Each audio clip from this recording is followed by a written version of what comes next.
व्यक्तिगत बातें को अगर करने पर आएंगे तो जो लोग नैतिकता का पाठ पढ़ाते हैं ना, सब लोगों की नैतिकता सड़क पर आ जाएगी। इसलिए हमें लगता है ये कि ठीक है, आप कोई मामला उठाए हो, ईसीआई में मामला है, आप लगातार कह रहे हैं कोर्ट में, हाई कोर्ट में मामला है, उसका फैसला आने दीजिए ना। हम लोगों ने सरकार बनाने को लेकर के गठबंधन बनाया था, सरकार चलाने को लेकर के गठबंधन बनाया था। सरकार के लिए समर्थन है, भ्रष्टाचार के लिए कोई समर्थन नहीं है। भ्रष्टाचार किसी भी स्तर पे होगा, उसको बर्दाश्त नहीं किया जाएगा। इस षड्यंत्रकारी सरकार जो केंद्र में बैठी है, उससे मुकाबला करना है। तमाम लोगों की उसमें राय ली गई। राय के उपरांत जो बातें सामने आई है वो ये है कि संपन्न भारत, सामाजिक सौहार्द व समावेशी विकास केंद्र सरकार को रास नहीं आ रहा है। केंद्र सरकार ने लगातार छोटे हों मझोले हों तमाम लोगों पर हमला करने का काम किया है। किसानों की जो दुर्गति बनाई है वो किसी से छुपी नहीं है। बीते 8 वर्षों में जो बेरोजगारी बढ़ी है, जो बेरोजगारी का दंश हम झेल रहे हैं, उससे झारखंड भी अछूता नहीं है। आपने देखा होगा कि किस तरह से बेरोजगारी पूरे देश में बढ़ी, कि आज लगातार झारखंड में भी बेरोजगारों को आप सड़कों पे देखते हैं। कई बार ऐसा लगता है कि ये इस सरकार की वजह से है, ये उस सरकार की वजह से है, लेकिन अगर सही मायने में देखा जाए तो सरकारी नौकरियां बहुत कम दी जा सकती है बनिस्बत की जो प्राइवेट सेक्टर है उसमें ज़्यादा नौकरियां दी जा सकती है। उनके हालात ख़राब हैं और इस वजह से पूरे देश के जो युवा बेरोजगार हैं वो झारखंड की ओर आते हैं और झारखंड सरकार से उम्मीद करते हैं कि हमें नौकरी चाहिए। तो बेरोजगारों के लिए भी एक राष्ट्रव्यापी हम लोग आंदोलन शुरू करने जा रहे हैं। महंगाई के विरुद्ध आंदोलन करने जा रहे हैं और जो आप देखेंगे तो देश में जो नफरत का दौर शुरू हुआ है वो बहुत चिंताजनक है। ये बातें मैं इसलिए कह रहा हूं कि सिर्फ धर्म और संप्रदाय की बात नहीं रह गई है, जाति विशेष को भी टारगेट किया जा रहा है। गली मोहल्लों में, छोटे छोटे जगहों में जिस तरह से हालात बनाए जा रहे हैं वो निश्चित रूप से चिंताजनक है। उसको लेकर के हम लोगों को आगे बढ़ना है और जो वर्तमान स्थिति है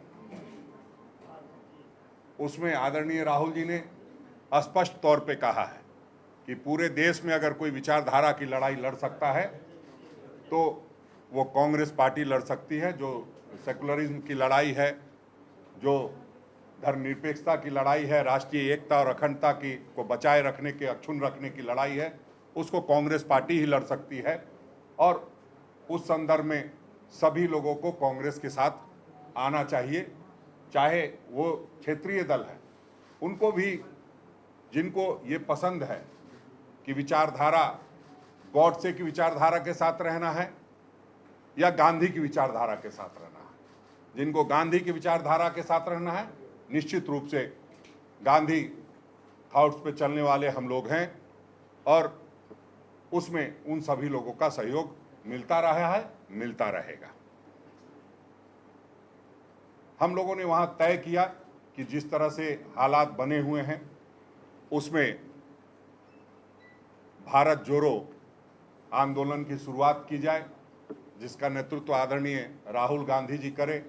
हम लोग पदयात्रा के माध्यम से भी इसको, जो भारत को तोड़ने की कोशिश हो रही है, उसको जोड़ने का काम करें। लगातार जिस तरह से बातें सामने आती है, आपने देखा है, ये कहने की बात नहीं, आप सभी अपनी अपनी निगाहों से देख रहे हैं कि किस तरह के हालात देश में पैदा हो रहे हैं। हमें डर लगता है कि कहीं हम गृह युद्ध की ओर तो नहीं बढ़ रहे हैं, कहीं हालात इतने तो खराब नहीं हो जाएंगे जो श्रीलंका जैसे देशों में भारत भी गिना जाएगा। तो हम इन सारी बातों को लेकर के सभी लोगों ने चिंता व्यक्त की है और पार्टी संगठन को लेकर के भी बहुत सारी चर्चा हुई है और हमने पहले भी कहा है कि 90 से 180 दिनों के अंदर जो प्रदेश में संगठनात्मक सशक्तिकरण का कार्यक्रम आदरणीय अविनाश पांडे जी ने शुरू किया हुआ है। उसके तहत हम लोग पूरे प्रदेश से लोगों को समझने का प्रयास कर रहे हैं। 50% चूँकि युवाओं को भागीदारी देने की बात है, तो उस 50% के लिए हम लोग काम कर रहे हैं कि 50% युवा कैसे ब्लॉक स्तर पे आए, कैसे जिला स्तर पे आए, कैसे प्रदेश स्तर पे आए और कैसे राष्ट्रीय स्तर पे जाए। तमाम वैसे लोगों को सशक्तिकरण, जो संगठन सशक्तिकरण चल रहा है, उसमें जो हमारे आदरणीय संयोजकगण हैं, वो सब लोग अपनी अपनी भूमिका निभा रहे हैं। और हम समझते हैं कि जो हम लोगों ने फैसला लिया है 9 संकल्प शिविर में, वो हमने पहले यहाँ चिंतन शिविर और जनसंवाद के माध्यम से जो हम लोग लगातार कर रहे थे, उससे हमें फ़ायदा मिलेगा ये कि हम बहुत जल्द तैयार मिलेंगे। जो अखिल भारतीय कांग्रेस कमेटी सोचती है, उससे मीट करने में हम लोगों को वक्त नहीं लगेगा। पदाधिकारियों को जो 50% पदाधिकारी हैं, फिर एक संवाद की बात हमने पहले भी आप लोगों से कही थी, उसको वहाँ पर भी उस पर चर्चा हुई। उस चर्चा के दौरान ये बात उभर करके सामने आई कि हम लोग ब्लॉक स्तर पर अपने कांग्रेस जनों के साथ तो संवाद कर लिए, लेकिन जो व्यापार करने वाले लोग हैं, जो रिक्शा ठेला चलाने वाले लोग हैं, जो छात्र हैं, महिलाएं हैं, उन सब से भी संवाद, अलग अलग स्वयंसेवी संगठन हैं, उनके साथ मिलकर के संवाद करें। और जो उसकी शुरुआत हम लोग अभी प्रभारी जी आज आ रहे हैं, तो उसके बाद हम लोग तैयारी करेंगे। और हम लोग चाहेंगे कि सबसे पहले आप लोगों के साथ लगातार प्रेस वार्ता होती है, हम अपनी तरफ से बोलते हैं, आप अपनी तरफ से कुछ सवाल पूछते हैं, लेकिन अब हम लोगों का मानना है कि एक बार संवाद आपके साथ भी खुल करके हो, आप भी अपनी बात कहें, हम भी अपनी बात कहें, और कांग्रेस को कैसे ताकतवर बनाए, कैसे इस स्थिति में लाए कि जो हम राहुल गांधी जी को प्रधानमंत्री बनाने का सपना देखते हैं 2024 में, उसको पूरा कर सके। आज किसान खेत मजदूर पर भी बहुत सारी बातें हुई थी, वो मैंने पहले भी प्रेस में आप लोगों को बताया था कि किस तरह की चर्चा हुई है। हमने वहाँ पर ये भी बात रखी थी कि MSP जो गेहूं, चावल, इन सारे 13 फसलों पर दी जाती है, तो हमारे यहाँ भी टमाटर, आलू, हमारे यहाँ छोटे किसान हैं, सीमांत किसान हैं, उनके लिए भी एक ऐसी व्यवस्था बने, छोटे छोटे बाजार बने। और बाजार समिति का काम शुरू हो चुका है हमारे प्रदेश में, उसको सुदृढ़ किया जाए ताकि जो छोटे किसान हैं उनको भी एक सब्जी में MSP देने की बात कही जाए, टमाटर, आलू में MSP देने की बात कही जाए, ताकि सड़कों पे टमाटर फेंका नहीं जाए। तो उस पर जो छोटे छोटे जो अभी प्रयास हमारे कृषि मंत्री बादल पत्रलेख जी ने शुरू किया है, और जिस तरह से हमारी सरकार ने इस पर संजीदा रुख दिखाया है, हमें लगता है कि बहुत जल्द बाजार समिति का पुनर्गठन हो रहा है, उससे किसानों को भी लाभ मिलेगा। युवा समूह के लिए तो हमने बता ही दिया है कि किस तरह से तोड़ने जोड़ने की कोशिश चल रही है, और हम लोगों ने जो 50 साल से कम के युवा हैं उनको प्राथमिकता देने की बात हुई है संगठन में। और हमारे प्रभारी भी आज आ रहे हैं। आपने पिछले दिनों देखा होगा कि आदरणीय प्रभारी अविनाश पांडे जी ने कहा था कि जो लोग चुनाव में जीत के आएंगे, पंचायत चुनाव में, उन्हें पार्टी सम्मान देने का काम करेगी। भारतीय जनता पार्टी ने उस पर शिकायत की। शिकायत ये की कि उन्होंने ये कह दिया है, और ये आचार संहिता के दायरे में आता है। हम लोगों का स्पष्ट तौर पर मानना है कि अगर कोई गांव का जनप्रतिनिधि चुनकर आता है तो उसको सम्मान देने का काम हम करते हैं और करते रहेंगे। ऐसा नहीं है कि पहली बार हो रहा है। और जब पार्टी उससे अलग है, चुनाव अलग लड़ रही है, पार्टी वाला चुनाव नहीं हो रहा है, तो ऐसे में इस तरह की शिकायत ये बताती है कि भारतीय जनता पार्टी को ग्रामीण क्षेत्र में जो लोग जीत के आते हैं उनको सम्मान देने में पेट में दर्द होता है, उनको तकलीफ होती है, इसलिए वो चुनाव आयोग के पास जाते हैं। तो प्रभारी जी आज आ रहे हैं। निश्चित रूप से हम लोग जिस थाने में शिकायत दर्ज हुई है उसमें जाकर के आदरणीय प्रभारी जी से के साथ पूछना चाहेंगे कि आपने कौन कौन सी बात पर इन्वेस्टिगेट किया है और क्या चुनाव आयोग ने निर्देश दिया था और किस नियम के तहत ये बातें आती है जिस पर आपने मुकदमा दर्ज किया है। सिर्फ हम लोग, चूंकि आप जानते हैं हम लोग संविधान का में दिए गए तमाम संवैधानिक संस्थाओं का सम्मान करते हैं, इस वजह से हम लोगों ने ये निर्णय लिया है कि जा करके पूछेंगे कि आप किस नियम के तहत क्या गलती है हमारी जिसके तहत ये, या केवल एक दल विशेष के कहने से ये कार्रवाई होती है। उसमें जो चुनाव आयोग क्या निर्देश देता है उस पर भी कल प्रभारी जी मिलेंगे। साथ ही प्रभारी जी सभी कार्यकारी अध्यक्ष और हमारे साथ हम लोग बैठेंगे और जो संगठन सशक्तिकरण का काम चल रहा है उसमें अब तक कहाँ पहुँचे हैं हम लोग, उस पर चर्चा होगी। समीक्षा लगातार हो रही है, लगातार जो संगठन को मजबूत करने की कवायद चल रही है वो चलेगी। धन्यवाद। आलमगीर आलम साहब से अनुरोध होगा कि वो बात बताएं। आज के इस प्रेस वार्ता में हमारे बीच में उपस्थित हैं हमारे माननीय अध्यक्ष श्री राजेश ठाकुर जी, राजीव रंजन जी और तौसीफ जी, और हमारे सामने प्रिंट और इलेक्ट्रॉनिक मीडिया के सभी सम्मानित सदस्य, सबके सादर आमंत्रण हम करते हैं, धन्यवाद भी देते हैं कि आज आप सब इकट्ठा होकर प्रेस कॉन्फ्रेंस में आए हैं। और 3 दिन लगातार 13 से लेकर 15 तारीख तक हमारे नव संकल्प शिविर का आयोजन हमारे नेत्री सोनिया गांधी राहुल जी के स्वयं हुआ था उदयपुर में। और हम लोग 3 दिन में अलग अलग सेगमेंट, 6 सेगमेंट में उसका डिस्ट्रीब्यूशन था और उसी में अलग अलग सेगमेंट में करीब करीब 70 से 75 लोग एक एक सेगमेंट में थे। और सभी ने लगातार 3 दिन तक, 2 दिन तक अपने अपने विचारों के और पूरे हिंदुस्तान की जो समस्या है वर्तमान, सारे बिंदुओं पर चर्चा होने के बाद कुछ बिंदुओं का जो है हमारे नेता राहुल जी ने अपनी बातों को रखे थे। मैं उस संदर्भ में 2-3 बातें आपके सामने करना चाहता हूँ।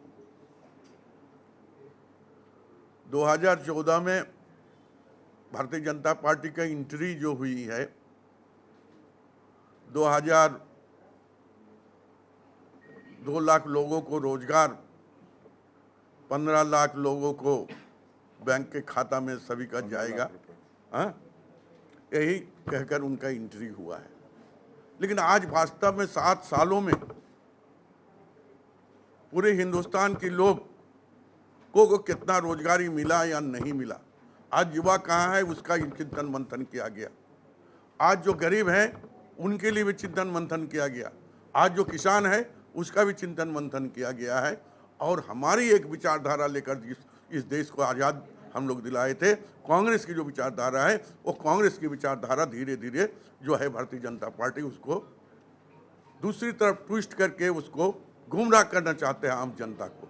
और हाँ, हमें दृढ़ संकल्प लिए हैं शिविर में, जो हम आज़ादी के पहले इस देश के जो विचारधारा लेकर हम चले थे उस विचारधारा को हर जन जन तक पहुंचाकर पुरानी याद को हम दिलाकर कांग्रेस को पुनर्जीवित करने के लिए हमारी मुहिम शुरुआत हो चुकी है और हम लगातार करते रहेंगे। आज हमारे प्रभारी जी भी आएंगे आज, और आपके सामने उन्होंने भी कुछ बातें रखेंगे। अभी जो बात हम कहना चाहते हैं, राजेश ठाकुर जी अभी बोल रहे थे कि किसान के बारे में जो हम बात कर रहे हैं, किसान को जो है लगातार कितने लोग की मौत हुई, मौत होने के पश्चात उन्होंने कहा कि हमें इसी के बारे में और जो इसके बारे में हम बात करेंगे। करीब करीब 6 महीना हो गया, अभी तक उन्होंने कोई बात नहीं किया। तो हमारे जो काम है, जनता को जो दिग्भ्रमित करके सबके साथ सबके विकास, किसका विकास हो रहा है या नहीं हो रहा है, ये हिंदुस्तान के तमाम जनता जान रही है। सिर्फ कुछ घराना जो है उसका ही विकास हो रहा है, बाकी के लोगों का विकास नहीं हो रहा है।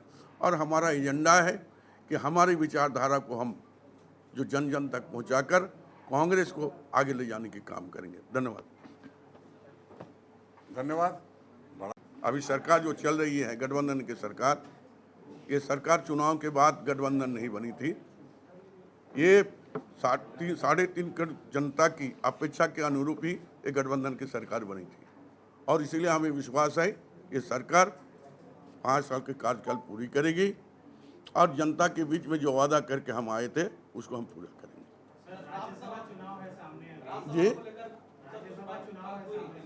निश्चित तौर पर राज्यसभा का चुनाव है, राज्यसभा का चुनाव हम लोग लड़ेंगे।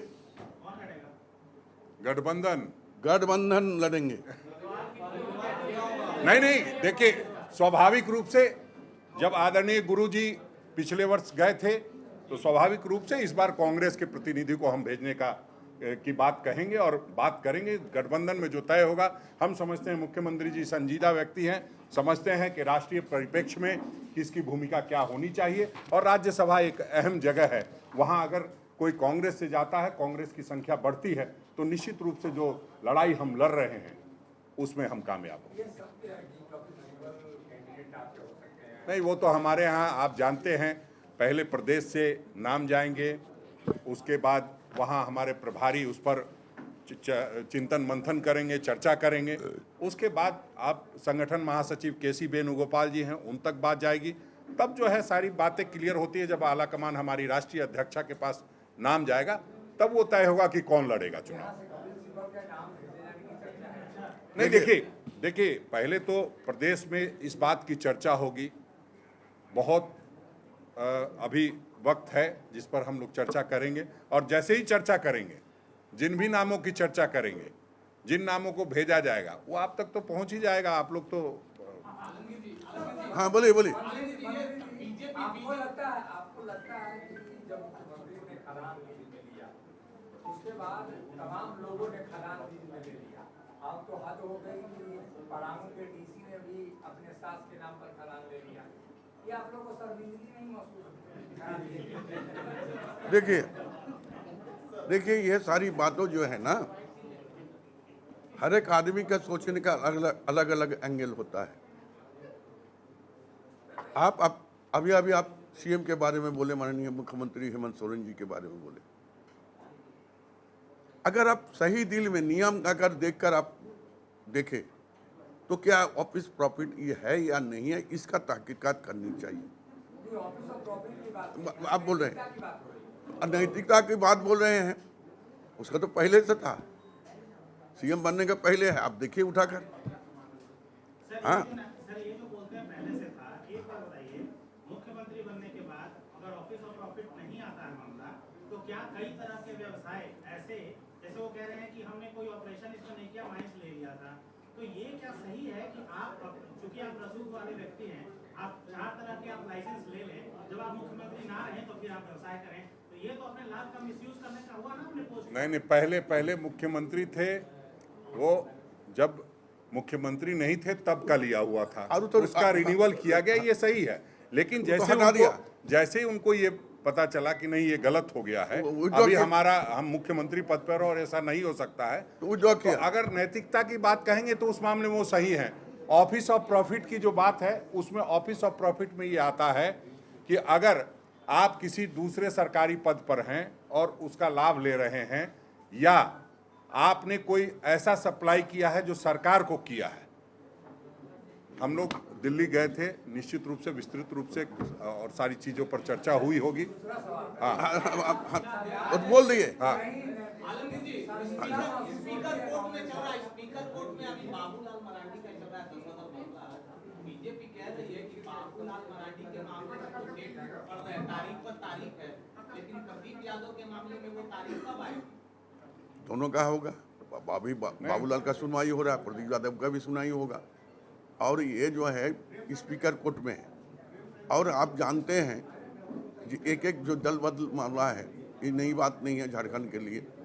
झारखंड बनने के बाद शुरुआत कौन के सब आज आप सभी जानते हैं।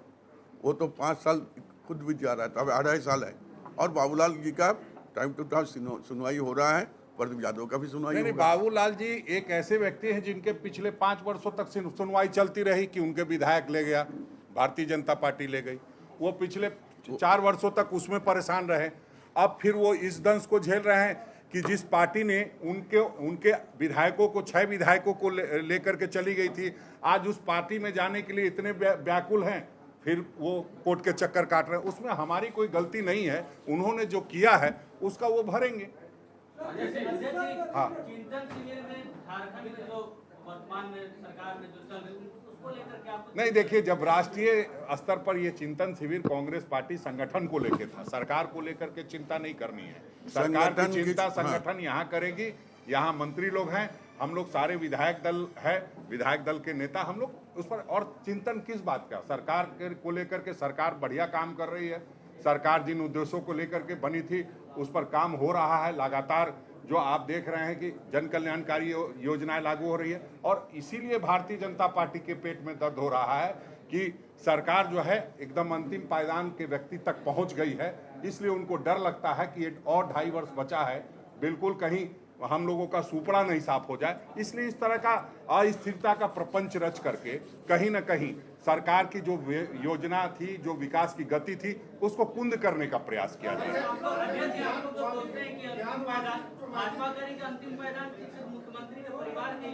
नहीं, वो तो भारतीय जनता पार्टी के लोग हैं, क्या अंतिम पायदान पर बैठे हुए? अंतिम पायदान पर वो खुद तो नहीं बैठे हैं। और किसके बारे में क्या कहे? देखिए, व्यक्तिगत बातें तो अगर करने पर आएंगे तो जो लोग नैतिकता का पाठ पढ़ाते हैं ना, सब लोगों की नैतिकता सड़क पर आ जाएगी। इसलिए हमें लगता है ये कि ठीक है, आप कोई मामला उठाए हो, ECI में मामला है, आप लगातार कह रहे हैं कोर्ट में, हाई कोर्ट में मामला है, उसका फैसला आने दीजिए ना। हम लोगों ने सरकार बनाने को लेकर के गठबंधन बनाया था, सरकार चलाने को लेकर के गठबंधन बनाया था। सरकार के लिए समर्थन है, भ्रष्टाचार के लिए कोई समर्थन नहीं है। भ्रष्टाचार किसी भी स्तर पे होगा, उसको बर्दाश्त नहीं किया जाएगा।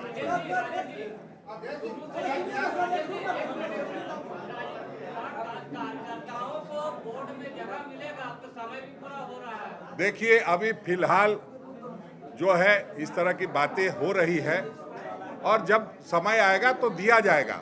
ये मामला 20 सूत्री का ज़्यादा है। हम लोग चाहते हैं कि 15 सूत्री का गठन हो, अल्पसंख्यक आयोग का गठन हो, महिला आयोग का गठन हो। ये सब बहुत जल्द हो जाएगा। TheFollowUp.in. Like, share, and subscribe. www.thefollowup.in